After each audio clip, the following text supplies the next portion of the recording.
When you folks sit in Abidjan, where the headquarters of AFDB Group is, and you see a number of African national airlines struggling, trying not to fall off the skies, the South African Airways, the Ethiopian, Ethiopian Airlines seems to be doing well, Kenya Airways, Air Afrique, and Air Côte d'Ivoire, and the rest. And it looks like Nigeria is also thinking whether we should bring back from the dead Nigeria Airways. What's your thought about this? Are you interested in just infrastructure?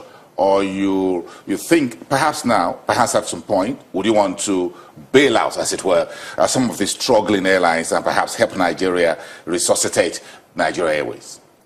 Like I said, our approach is holistic. We support infrastructure development, absolutely. We support technical assistance and others, but we support airlines. Increasingly, airlines are coming towards us to support and help to bridge the gap, because access to finance is a problem for many airlines. We have just concluded a transaction with Air Côte d'Ivoire, where we are providing a facility of $135 million and help to crowd in additional $115 million from commercial banks at longer-term tenors. So these are some of the solutions that the African Development Bank can bring in. Increasingly, we see that the ECA export credit agencies financing are depleting. There is no aviation leasing platform in the continent. So you see that for airlines, it's a big struggle to access cost and cost-effective financing to support their business plans for growth. And this is an area that the likes of the African Development Bank are coming in to play a catalytic role to help crowd in the necessary financing that is required.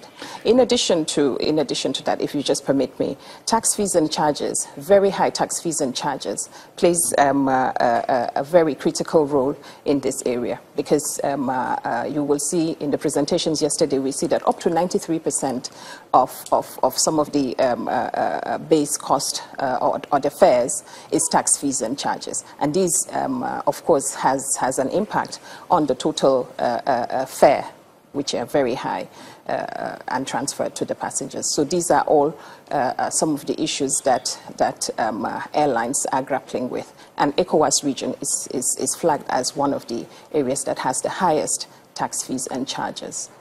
Yeah, I'm sure you're working on this infrastructure transport with commercial banks and others in the private sector. Well, partnership with governments across various jurisdictions is also very important.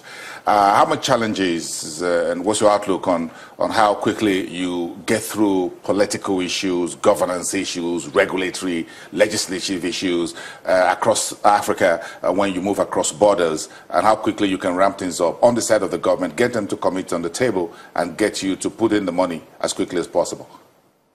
Our role is, like I said, is to facilitate and to help with the coordination and support our governments in the various strategies that they're developing.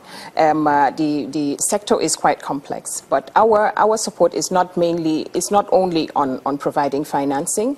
It's dialogue. It's to help in the policy dialogue with the government. There is a joint study that we are doing with the World Bank, and we have identified 5 key areas that we're looking at.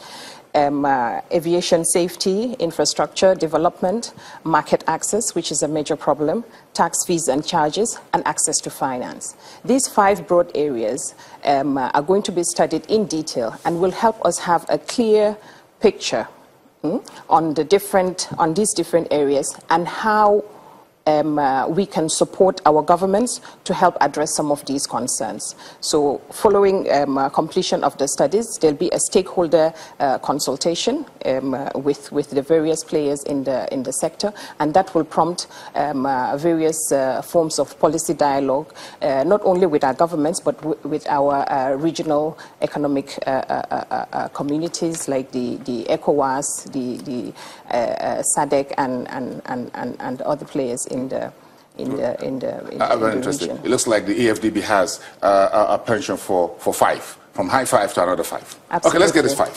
Thank you very much for coming. Thank you, sir. Thank you. It's a pleasure. Pt.2, who is the principal transport officer at the AFDB group. The conversation about what AFDB is doing in Nigeria as a major shareholder in this Pan-African DFI will be part of the discussion we have. The man, one of the principal officers in the country, residing in Abuja here, talk to us after the break.